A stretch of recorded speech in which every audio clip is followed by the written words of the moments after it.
రాజా సింగ్ విషయంలో ఏం చేయాలి ఇప్పుడు? రాజా సింగ్ నిజంగానే ఒక హార్డ్ కోర్ ఫ్యాన్ బేస్ ఉంది ఆయనకి. రాజా సింగ్ లాంటి వాళ్ళు కూడా ఉండాలి బీజేపీలో, కానీ చూడాలి మరి ఏం సముదాయిస్తుందో. అదే రాజా సింగ్ గారు, ఇప్పుడు రాజా సింగ్ గారు ఒకవేళ పార్టీ నుంచి బయటకు వెళ్ళరు, మాక్సిమం నాకున్న నాలెడ్జ్ ప్రకారం వెళ్ళరు. ఒకవేళ వెళ్ళారే అనుకుందాం, వెళ్ళిన ఆయన ఏ పార్టీతో ఆయన కలవలేరు. శివసేన ఐడియాలజీ శివసేన, ఉద్ధవ్ ఠాక్రే శివసేనతో కూడా కలవడం అసలు ఏ శివసేన అంటారు మీరు? ఉద్ధవ్ ఠాక్రే శివసేనతో కూడా కలవడం అసాధ్యం. రేపొద్దున అక్కడ అదే షిండే శివసేన, ఉద్ధవ్ ఠాక్రే శివసేన వాళ్ళ మధ్య ఉన్నటువంటి ఈ సంఘర్షణ నడుమ శివసేనకి ఒక నిర్వచనం లేదు సరిగ్గా.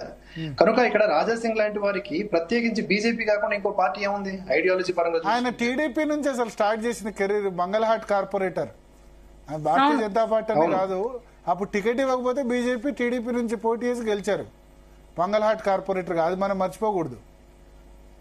అవును, ఆయన పర్సన్ గా గోషామహల్ కి ఎప్పటికీ కూడా ఒక మంచి ఓటు బ్యాంక్ కలిగి ఉన్నటువంటి నేత, అందులో ఎటువంటి డౌట్ లేదు.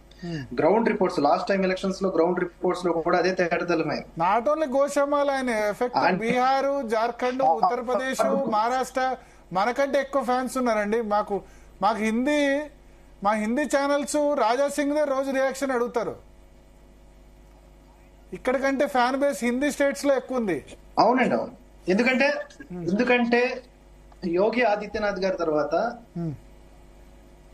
ఆ స్థాయిలో నిర్మమాటంగా హిపోక్రసీ లేకుండా మాట్లాడే నేత ఒకే ఒక్కరు మన తెలుగు నాటి ఎక్కువగా కనిపించేది రాజా సింగ్, అందులో డౌట్ లేదు. ఆ విధంగా ఆయనకి పార్టీ వదులుకుంటే నష్టమే కదా ఈ అన్ని చోట్ల.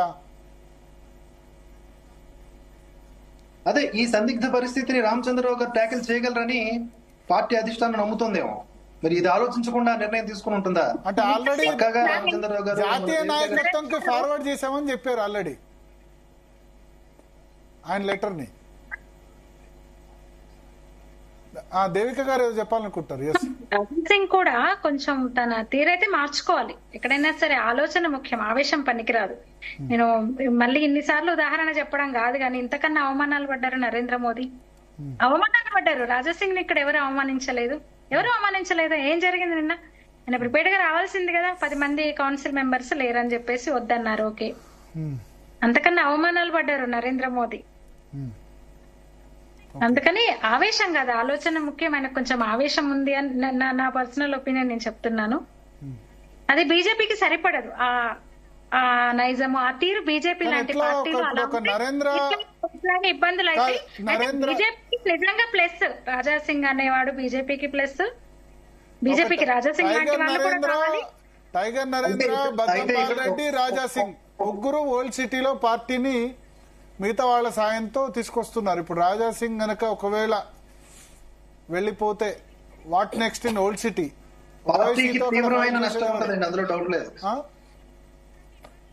ఏమంటారు శివప్రసాద్ గారు?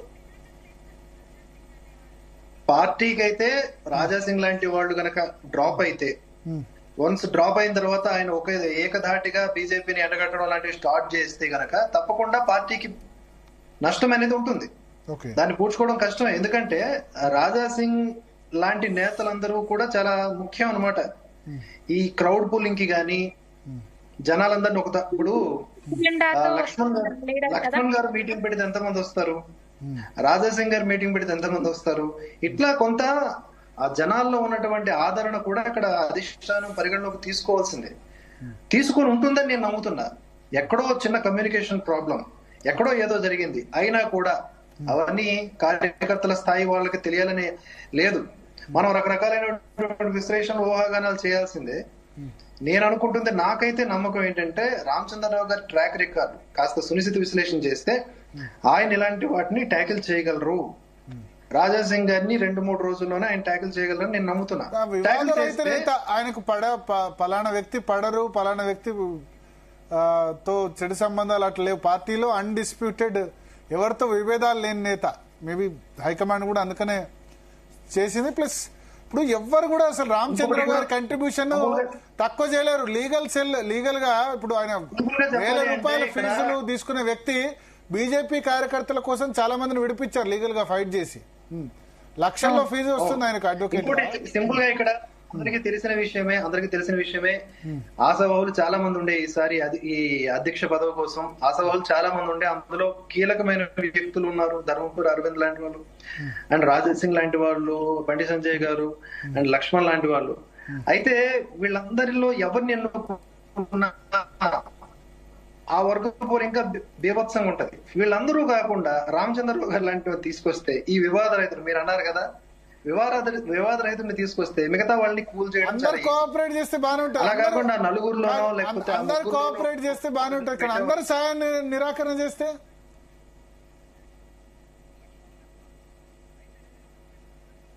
మీ నెట్వర్క్ ప్రాబ్లం, అది పార్టీకి నష్టమే ఆటోమేటిక్. పార్టీకి నష్టం, పార్టీ చూసుకుంటాం. ఒకసారి కాలర్ ఉన్నారు వికారాబాద్ నుంచి, మనం ఒక 5-10 minutes లో క్లోజ్ చేస్తాం చర్చని. వికారాబాద్ నుంచి కాలర్ ఉన్నారు. ఎస్ చెప్పండి. హలో, నమస్కారం అండి. నమస్కారం, చెప్పండి. అక్కడ ఉన్న పెద్దవాళ్ళకి అందరికి నమస్కారం. మా రాజాసింగ్ గారు జర కొద్దిగా తప్పు చేసినేమని మేము భావిస్తున్నాము. ఆయన హలో చెప్పండి మీ ఒపీనియన్ చెప్పండి మీ ఒపీనియన్. నా పేరు జగన్ రెడ్డి అండి, ఇక్కడ వికారాబాద్ నుంచి కాల్ చేస్తున్నాను. అయితే మా రాజాసింగ్ గారు కొద్దిగా తప్పు చేశారేమో అని మేము భావిస్తున్నాము. ఆయన చాలా హిందుత్వం గురించి చాలా పోరాడే వ్యక్తి. ఇలా ఆయన ఫాలోవర్స్ గిట్లా చాలా ఉంది మా ఏరియా గానీ మొన్న ఆల్ ఇండియాలో గానీ. ఇలా చేయకుంటే బాగుండునేమో అని మా ఒక అభిప్రాయం.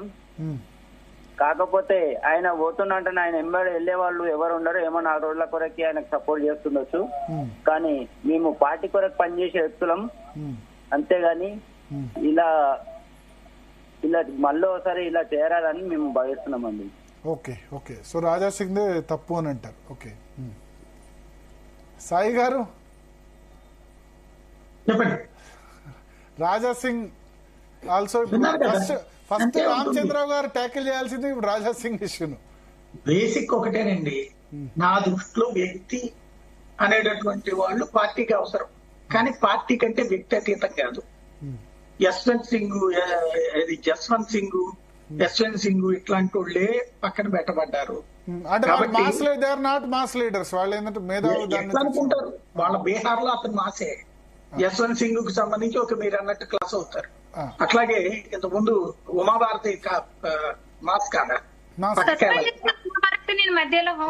కాబట్టి బేసిక్ గా భారతీయ జనతా పార్టీ ఎట్లా ఉండాలో మనం జడ్జిమెంట్ ఇయడం కంటే వాళ్ళ పని అలా చేసుకోమంటే correct.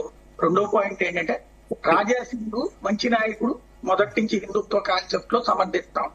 At the same time ఈ మధ్య కాలంలో అతని ప్రవర్తన అయితే మాత్రం తను వ్యక్తిగా తనలో ఇగో పెరిగింది, పార్టీ కంటే తను అతీతుడు అనేటటువంటి ఫీలింగ్ తో వ్యవహరిస్తా ప్రతి ఒక్కరితో పేచీ పెట్టుకుంటూ వస్తున్నాడు. హిందుత్వ అంశాల్లో ఆయన సమర్థించచ్చు, కానీ పార్టీ కంటే వ్యక్తి అతీతుడు, నేను చెప్పినట్టు అధ్యయలేదు నువ్వు చెప్పినట్టు, అసలు అతను అడుగుతున్నటువంటి పాయింట్ ఏంటో కూడా తెలియకుండా కామెంట్ చేస్తూ ఇష్యూ చేసుకొస్తున్నాడు. మేబీ నాకు తెలిసి రామచంద్రరావు గారు అయితే కూర్చుని మాట్లాడతారనుకుంటున్నాను. లేదు మిగతా వాళ్ళందరూ రాజాసింగ్ వద్దనుకున్నారని చెప్పి అనుకుంటే, భారతీయ జనతా పార్టీ అధినాయకత్వం వద్దనుకుంటే కూడా పక్కన పెట్టి మీరు చెప్పినట్టు ఆయన నన్ను అడిగితే మహారాష్ట్రలో శివసేన అనే పేరు ఉంటుంది, మహారాష్ట్రలోకి ఆయన పోటీ కూడా అక్కడి నుంచి చేస్తాడు అన్నటువంటి మాట కూడా ఉంది. అక్కడైతే ఉపయోగపడుతుందేమో కూడా. బెస్ట్ అతను లాంటి వాడు ఎక్కడైనా ఎదగాలని కోరుకుంటే పోలా సింపుల్ గా. ఓకే సో మోరార్లెస్ ముగ్గురు మన దగ్గర జాయిన్ అయిన ముగ్గురు ప్యానలిస్టులు కూడా ఏం చెప్తున్నారంటే ఏం ఎఫెక్ట్ ఉండదు, ఇది టీ కప్పులో తుఫాను. అంతేనా దేవిక గారు? అంతే ఇది సాల్వ్ ఏదో రకంగా సాల్వ్ చేస్తారు రాజా సింగ్. ఎందుకంటే ఇందాక సాయి గారు రాజా సింగ్ ఒక ఎమ్మెల్యే అనే వ్యక్తి పార్టీ నిర్ణయాన్ని నిజంగానే ఆయనకి ఏం కావాలనేది క్లారిటీ లేదు. నిన్నటి ఇష్యూలో అయితే ఆయన ఏం కోరుకుంటున్నాడు, ఏం చేస్తాడు అనేది కూడా క్లారిటీ లేదు. ఆయన మారాలి కొంచెం. Not only Raja Singh, overall గా ఇప్పుడు అధ్యక్ష ఎంపిక తర్వాత ఇవన్నీ కూడా టీ కప్ లో తుఫాన్ లాగా సమసిపోతాయా? కాంగ్రెస్ బీఆర్ఎస్ కుట్ర నుంచి బయటపడితే సరిపోతుంది. సింపుల్. కాంగ్రెస్ బీఆర్ఎస్ కుట్ర వాళ్ళ ట్రాప్ లో పడకుండా ఎవరి పని చేసుకుంటే సరిపోతుంది. ఓకే, ఒక కాలర్ ఉన్నారు. ఎస్ తీసుకుందాం, జైరాబాద్ నుంచి. ఎస్ చెప్పండి. అడగండి బ్రదర్. సిద్ధు గారు చెప్పండి. సిద్ధు గారు, జైరాబాద్ నుంచి సిద్ధు గారు. There are some issues connecting call. So Sai గారు, కాంగ్రెస్ బీఆర్ఎస్ రోల్ ఉందా లాస్ట్ 2 days గా జరుగుతున్న దానిలో? అంటే నేను అంటోంది పాపం అక్కడ ఏదో వాళ్ళ అధినాయకత్వాలు ఏదో చేసిన కుట్రని నేను అన్నాం. వాళ్ళ పార్టీల మీద అభిమానంతో ఉన్నటువంటి వాళ్ళు ఒక పోస్టులు క్రియేట్ చేశారు. వాళ్ళ పార్టీకి ఎవరు ఉండాలో కాకుండా ఇప్పుడు కేసీఆర్ ప్లేస్ లో కేటీఆర్ ఉండాలా, కవిత ఉండాలా అన్నటువంటిది వాళ్ళు తెలుసుకోవాలి. అది కాకుండా భారతీయ జనతా పార్టీకి రామచంద్రరావు ఉంటే పాడైపోద్ది, లేకపోతే బండి సంజయ్ ఉంటే బాగుపడుతుంది, ఈటెల రాజేంద్ర ఉంటే బాగుపడుతుంది, అధికారంలోకి వస్తుందని వాళ్ళు పోస్టులు పెట్టడం ఏంటి, దానికి స్పందించి వీళ్ళు మాట్లాడటం ఏంటి భారతీయ జనతా పార్టీ అభిమానులు. అట్లా కాంగ్రెస్ వాళ్ళేమో ఇదే ఇంకోటి చంద్రబాబు నాయుడు చెప్తే రామచంద్రరావుని పెట్టారనేటటువంటి ప్రచారాన్ని బీఆర్ఎస్ వాళ్ళు తీసుకురావడం ఏంటి, దానికి ఇటు వీళ్ళు వచ్చినేమో ఎక్కువ బ్లేమ్ ఏంటంటే బీఆర్ఎస్ తో వాళ్ళకి సంబంధించి వాళ్ళ కార్యకర్తలు వాళ్ళ వీరాభిమానంతో భారతీయ జనతా పార్టీ నాశనం కావాలని కోరుకుంటూ పెట్టే పోస్టులకి వీళ్ళు స్పందిస్తూ అనవసరంగా వాళ్ళ ట్రాప్ లో పడుతున్నారు. అదేదో వాళ్ళ అధినాయకత్వాలు చేసేది కాదు. ఇదో రకంగా చెప్పాలంటే సోషల్ మీడియాలో కాసేపు హడావిడి, మళ్ళీ 4 రోజులు పోతే పార్టీ బాగుంటే అందరూ ఆటోమేటిక్ గా చూసుకుంటారు. మంచిర్యాల నుంచి పద్మనాభ రెడ్డి గారు అడగండి. Hello sir. పద్మనాభ రెడ్డి గారు చెప్పండి. సార్ నమస్తే సార్. సాయి గారికి నమస్తే. సాయి గారి విశ్లేషణ బాగుంటుంది. మీ fan sir Bharat sir. Sir నిన్న జరిగిన ఎన్నికల్లో అధ్యక్ష ఎన్నికల్లో రామచంద్రరావు గారిని సెలెక్ట్ చేయడం మంచిదని కొద్దిగా ముందు మీరు నిన్న చేసిన విశ్లేషణ చెప్పారు. ముందు లీక్ ఇస్తే ఇంకా బాగుండేదేమో, ఎవరు బాధపడకుండా ఉండేవారు. అది సార్ ఇంకా కొంచెం ముందుగా అపాయింట్ చేస్తుంటే బాగుండేది, అంతేనా? ముందు చేస్తే బాగుండేది. ఇంతకుముందు ఎలక్షన్ లో దెబ్బతినడానికి కారణం కూడా ఏంటంటే అభ్యర్థులను చివరి నిమిషంలో ప్రకటించడం కొంచెం మైనస్ అయిందని నా అభిప్రాయం. Okay okay okay, thank you. So thank you Devika గారు, సాయి గారు, శివప్రసాద్ గారు, మీ జీ తెలుగు న్యూస్ కోసం మీ సమయం కేటాయించినందుకు. రెహానా, సో మారథాన్ చర్చ దాదాపు 1.5 hour.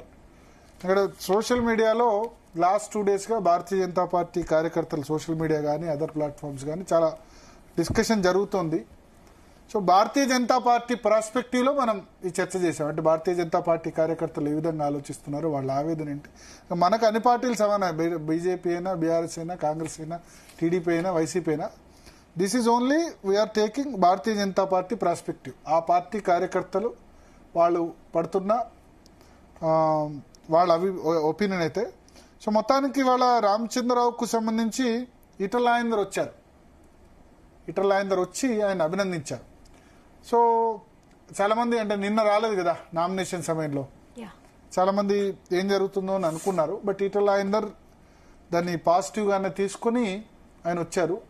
ధర్మపురి అరవింద్ అటెండ్ కాలేదు, ఇంకొద్దిమంది అటెండ్ కాలేదు. డీకేఆర్ని అటెండ్ అయ్యారు. రఘునందన్ రావు ఏమో ఆయన హాస్పిటల్లో చికిత్స పొందుతున్నారు కాబట్టి ఆయన రాలేకపోయారు. But most of the MPs Konda Vishweshwar Reddy కానీ ఇతరులు కానీ అటెండ్ అయ్యారు. బట్ రాజా సింగ్ విషయంలో కొంత ఓకే, ఆయన ఇండిసిప్లిన్గా ఉన్నారు కానీ పార్టీ ఆయన పోగొట్టుకోకూడదు అన్న ఒపీనియన్ కూడా వ్యక్తమవుతుంది. చూద్దాం ఏం జరుగుతుందో రాజా సింగ్ విషయంలో. ఫస్ట్ టాస్క్ రామచంద్రరావు గారికి. అయితే రామచంద్రరావు విషయంలో ఒకటి చెప్పాలి. ఇప్పుడు ఆయన్ని విమర్శిస్తున్న వాళ్ళు ఏమంటున్నారంటే ఇంకా దూకుడున్న వ్యక్తి ఉండాలంటున్నారు తప్ప ఆయనకు సిద్ధాంతము, నిబద్ధత, కమిట్మెంట్ భారతీయ జనతా పార్టీ పట్ల లేవు అని అనట్ల. ఆయన కమిట్మెంట్ ఉంది, సిద్ధాంతం ఉంది, నిబద్ధత ఉంది. చిన్న ఏబీవీపీ నుంచి, బీజేవైఎం నుంచి, ప్రతి కింది స్థాయి నుంచి వచ్చారు. కానీ ఆయన దూకుడు సరిపోదని కామెంట్ చేసిన వాళ్ళు ఉన్నారు తప్ప బీజేపీ లాయల్టీ పట్ల ఎవరు చేయట్లేదు.